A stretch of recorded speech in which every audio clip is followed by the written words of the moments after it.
32 साल की कुंवारी दीदी कई सालों बाद घर आई थी। शादी में रुचि ना होने पर पापा से बहस करके जॉब करने दूसरे शहर चली गई थी। तब से वह वहीं रह रही थी। उसके आने के बाद से वह हमेशा मेरे आसपास घूमती रहती थी।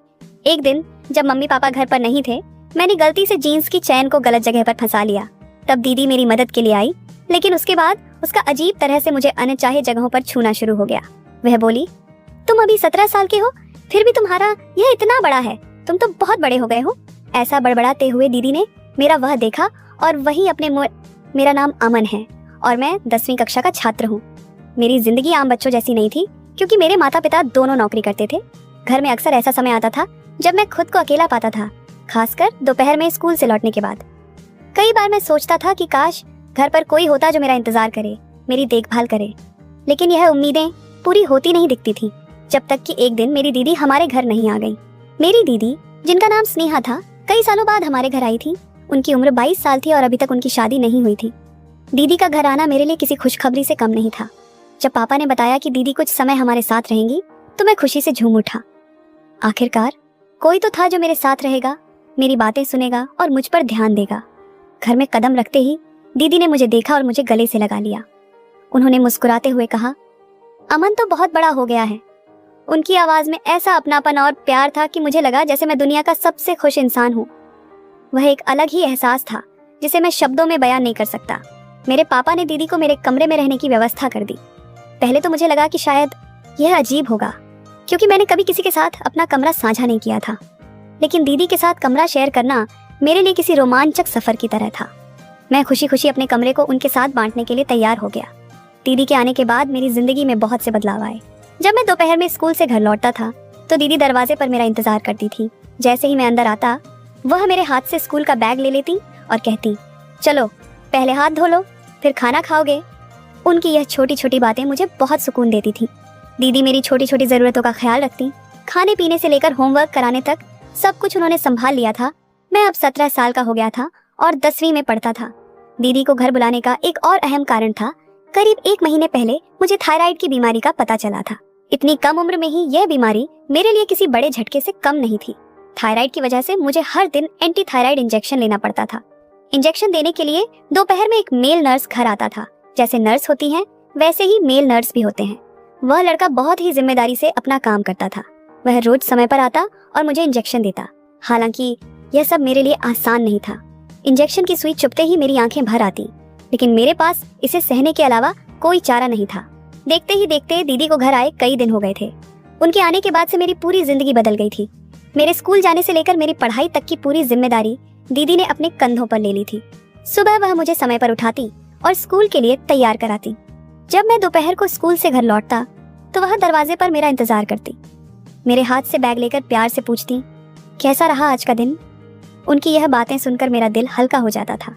मेरी तबीयत अब पहले जैसी नहीं रही थी। थायराइड के कारण मैं जल्दी थक जाता था और कई बार कमजोरी महसूस होती थी। दीदी को मेरी हालत देखकर बहुत चिंता होती थी। वह मेरे खाने पीने का खास ख्याल रखती।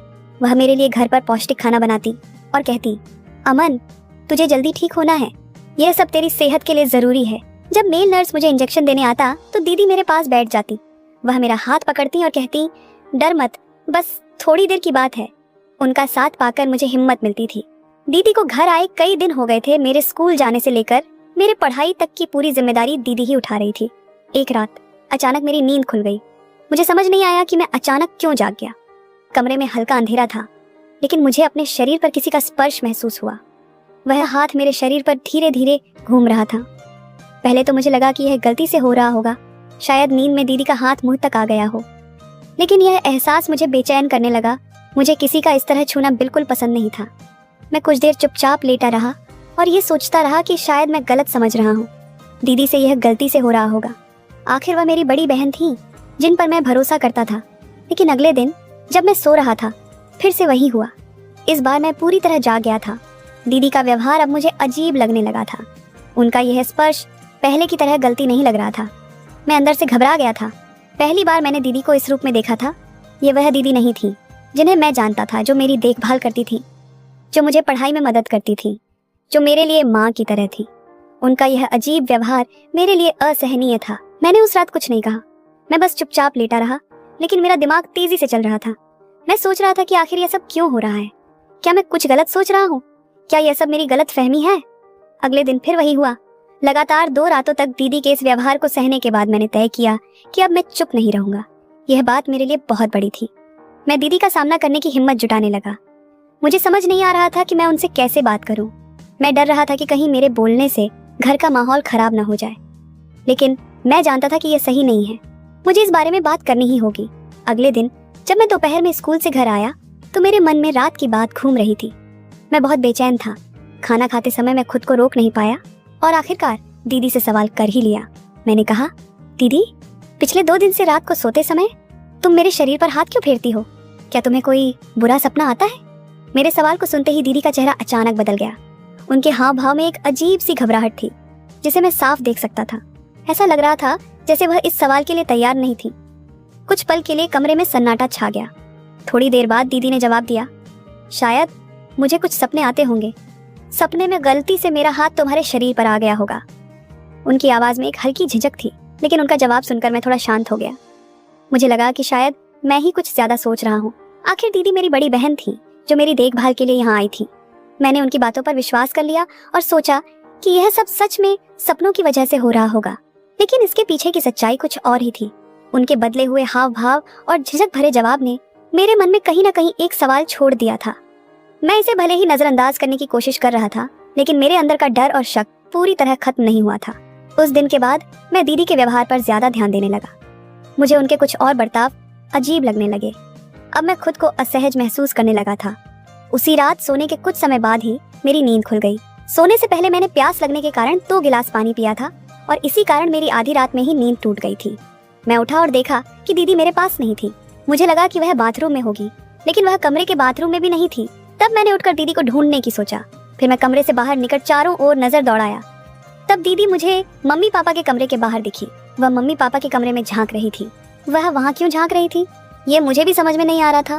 तब मैंने दीदी की ओर जाने की सोचा, पर तभी वह मेरे कमरे की ओर पलट गई। अगर मुझे दीदी देख लेती तो उसे लगता कि मैं उसका पीछा कर रहा हूँ, इसलिए दीदी के मुझे देखने से पहले ही मैं अपनी जगह वापस जाकर सो गया।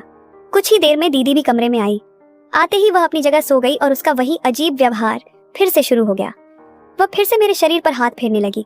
दीदी ऐसा अजीब व्यवहार क्यों कर रही थी, यह मुझे समझ नहीं आ रहा था। पर एक बात मुझे जरूर समझ में आई थी कि वह मम्मी पापा के कमरे में कुछ देखती है और फिर मेरे शरीर पर हाथ फेरती है। दीदी आखिर मम्मी पापा के कमरे में क्यों झांकती है, यह जानने की मेरी इच्छा बढ़ रही थी। अगले दिन दोपहर में घर पर मैं और दीदी ही थे। दीदी मेरा पढ़ाई करवा रही थी। जब वह मेरा पढ़ाई करवा रही थी तो मैंने उसे सहजता से सवाल किया, दीदी तुम इतनी सुंदर हो, फिर भी तुम्हारी शादी क्यों नहीं हुई? इस पर उसने कहा, पहले मुझे लगता था कि शादी एक बहुत तनावपूर्ण रिश्ता होता है, क्यों बेवजह उसमें फंसना। पर अब धीरे धीरे मुझे शादी की जरूरत महसूस होने लगी है, लेकिन अब मेरी उम्र इतनी हो गई है कि मेरे उम्र का जोड़ीदार मिलना थोड़ा मुश्किल है। दीदी के जवाब पर मैंने फिर से उससे कोई और सवाल नहीं किया। तब चुपचाप मैं पढ़ाई करने लगा। कुछ ही देर बाद इंजेक्शन देने वाले ब्रदर मुझे इंजेक्शन देने के लिए घर आया।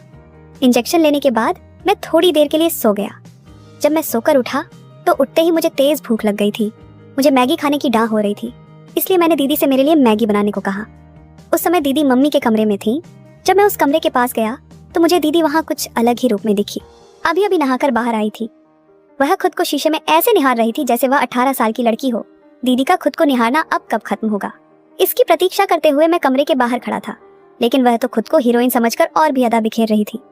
इधर मेरी भूख भी कंट्रोल नहीं हो रही थी। आखिरकार मैं दीदी के कमरे में चला गया। मुझे देखते ही दीदी थोड़ी शर्मा गई। उस समय वह वैसे ही मेरे सामने खड़ी थी और मुझसे बातें करने लगी।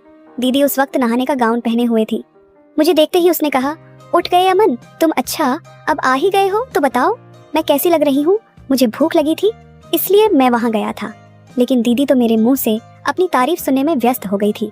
तभी उसने मेरा हाथ पकड़कर मुझे आईने के सामने ले गई। एक हाथ मेरे गले में डालकर वह मेरे पीछे खड़ी हो गई। उसने कहा, अमन तुम्हें क्या लगता है, क्या मुझे अब भी शादी करनी चाहिए? दीदी के इस सवाल पर मैं क्या जवाब दूं, समझ नहीं पा रहा था। मैंने उससे कहा, दीदी शादी करना तुम्हारा निजी फैसला है, इस पर मैं कुछ नहीं कह सकता। मैं तो यहाँ इसीलिए आया था क्योंकि मुझे बहुत जोर से भूख लगी है। क्या तुम मेरे लिए मैगी बना सकती हो? मेरी बात सुनकर दीदी हंस पड़ी। उसने कहा, मैंने तो तुम्हें बड़ा समझा था, लेकिन तुम अब भी बच्चों की तरह व्यवहार कर रहे हो। कोई बात नहीं, अब तुम्हें समझदार बनाने की जिम्मेदारी मेरी है। ठीक है तुम यहाँ रुको, मैं तैयार होकर आती हूँ। उस समय मैं उस कमरे से बाहर आ गया। कुछ ही देर में उसने मुझे मैगी बना के दी। उसी रात मैंने तय कर लिया था कि मैं मम्मी पापा के कमरे में झांकूं, क्योंकि मुझे जानना था कि दीदी वहां क्यों जाती है। रात में सोने के कुछ ही देर बाद मैंने अपनी आंखें खोल ली। उस समय मैं जानबूझकर बड़बड़ा रहा था, पानी कहाँ है, प्यास लगी है, ताकि दीदी को लगे कि मैं सचमुच पानी पीने जा रहा हूँ। कमरे में पानी कहीं नजर नहीं आ रहा था, इसलिए मैंने जोर से कहा, लगता है किचन से पानी लेना पड़ेगा। मैं ये सब जानबूझकर कर रहा था क्योंकि मुझे अच्छी तरह पता था कि दीदी भी जाग रही हैं।